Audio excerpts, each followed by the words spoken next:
The Aswang isn't something people joke about. In some provinces, they still lower their voices at night. Because there are evenings when the dogs don't bark. They howl, long, low, like something is walking between the houses. In small coastal towns like Capiz and Iloilo, entire communities grew up believing it was real. Not as a legend, not as a bedtime story, but as something that moves through the dark.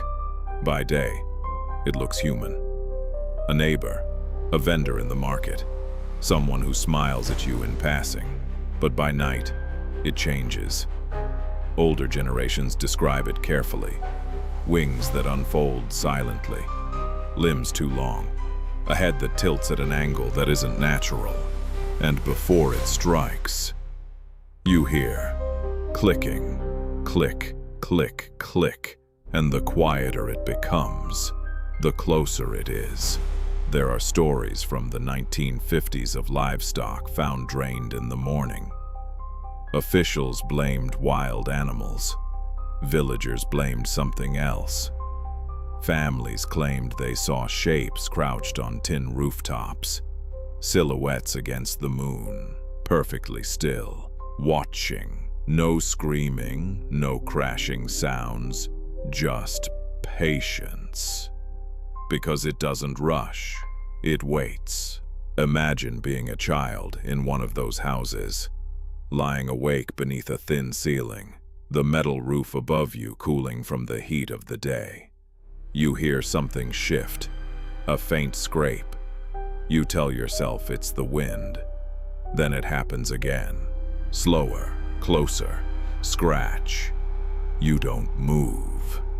Because in stories like this, the moment you look up, it knows you're awake.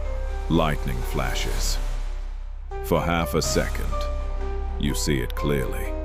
Something crouched along the edge of the roof, too large to be a bird, too still to be human, and then darkness swallows it again. Some say the Aswang can separate from its body, that it doesn't need doors, that it doesn't need windows, that once it chooses a house, it is already inside. You're staring at the ceiling. The room is silent now. No dogs, no wind, just your breathing. Then a shadow stretches slowly across the metal above you. Long, thin, wrong. It stops directly over your face. You feel the air change. Heavy, close, like something is leaning down toward you. You try not to breathe too loud, because if it hears you, it knows. The shadow shifts. It bends at angles it shouldn't. You hear something slide across the roof. Then nothing. Complete silence. You almost convince yourself it's over. And that's when you feel it. Right above you, not on the roof, not outside, inside, right against the ceiling, waiting. And then you hear it, right beside your ear. Click,